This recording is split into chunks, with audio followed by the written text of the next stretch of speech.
I then sat on a counter stool and then I got a text. Mom said she is working late tonight. She has a work emergency, I said.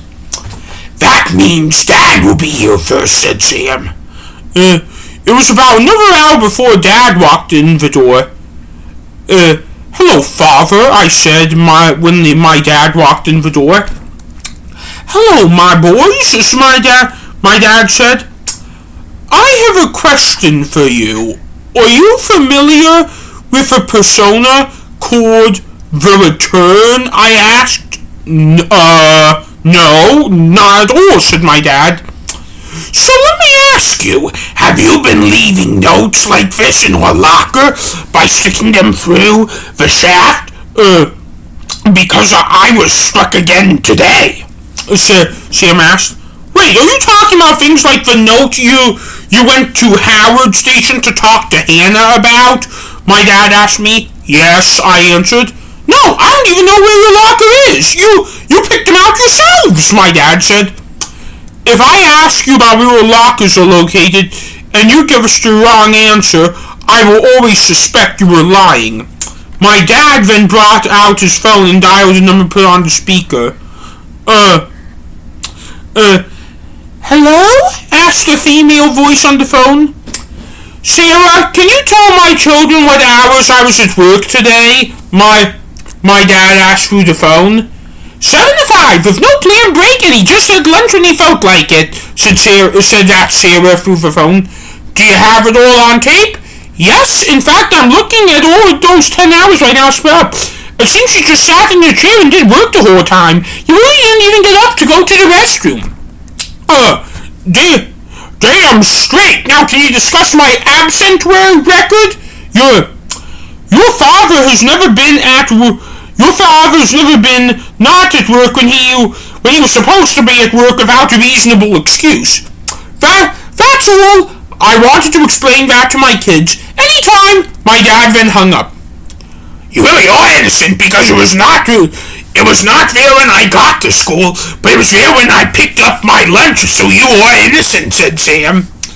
I am not mad at you, but do note that is not the kind of way I want to start my weekend at home when I work overtime in the morning. Also, I'm telling your mother about this because you guys are being stalked, so just a heads up, most likely the police are going to get called tonight, said my dad.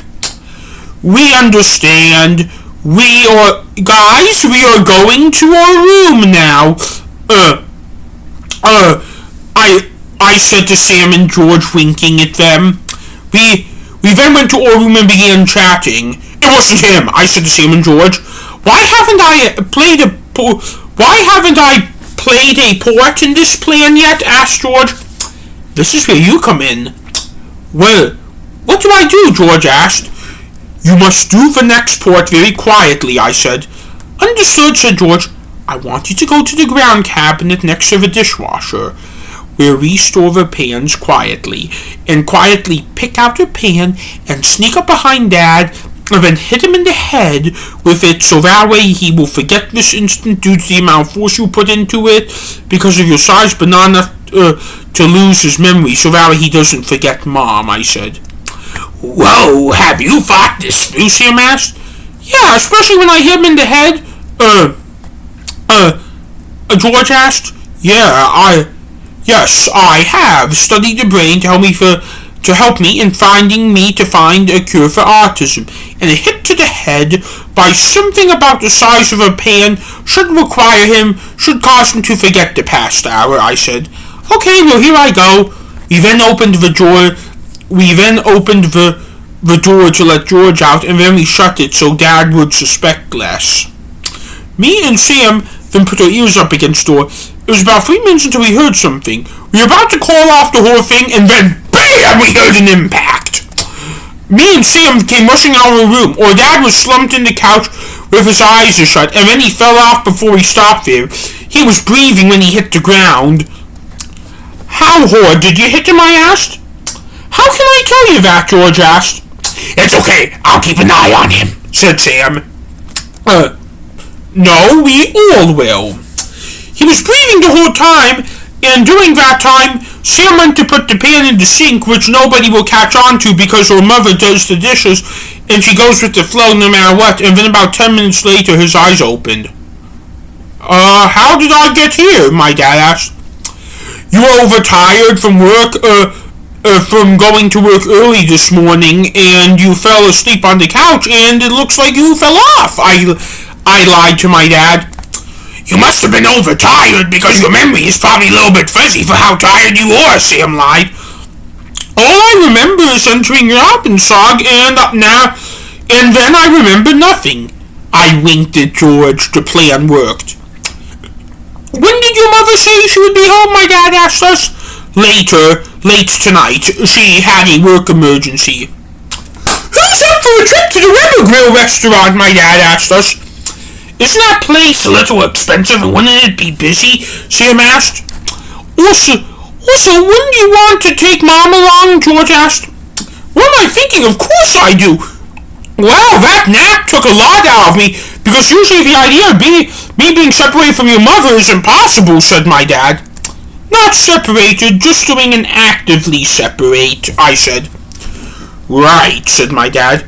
Well, to answer the original question, the answer is no. All three of us are going to be in our room for the next little bit, I said.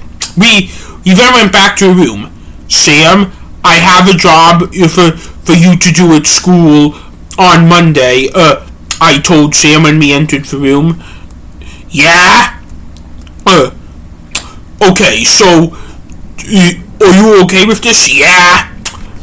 Just wondering, do you think I got a Saturday school because you heard yelling on the phone earlier? Sam asked. No, I said. What is my job? Sam asked. Go to the security department and ask to look at the footage from your locker area from today, so then we can figure out who the return is, I ordered Sam. Are you going to do that too? Sam asked. I can't, because I can't remember the date I got my note. With the fact I think the office will find it suspicious I'm asking about footage from a few weeks ago, because I didn't do anything about it until now. Should I do anything? Asked George. No, other than you can't discuss what you did with Dad or the fact we got another note today. With Mom, otherwise they will panic and most likely call the police when it is unnecessary. In other words, keep this all a secret, said Sam. I will do that too, but I want to play more of a role in this next time, said George.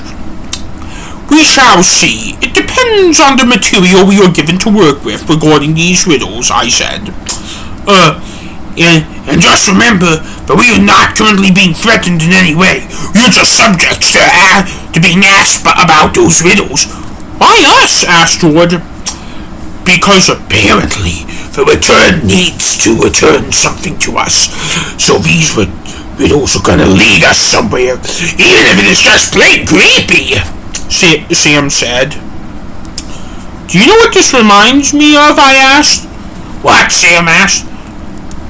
Some of you may remember, but do you remember I saw the movie to the novel Extremely Loud and Incredibly Close, Black in 6th grade, about a kid in the United States who was believed to have Asperger's syndrome like us, before it merged into autism, and he goes on a treasure hunt set up by his dad, who died on the September 11th attacks? I asked. I do, said Sam. Because I was an infant, I don't, said George. Somehow, whoever is the return seems to be really inspired by that book, I said. How do you know the return read it, said Sam. Because we have autism, and I think it is a bit of a treasure hunt, I said. Except none of us have any parents that died in the Chicago/Robbins tragedy, said Sam. We have autism, and this is a bit of a treasure hunt, I said. We also have the kind of autism that was known as Asperger's syndrome back in the day, said George. Wow, you have been listening to In on Our Family Conversations, I said with a smiley voice.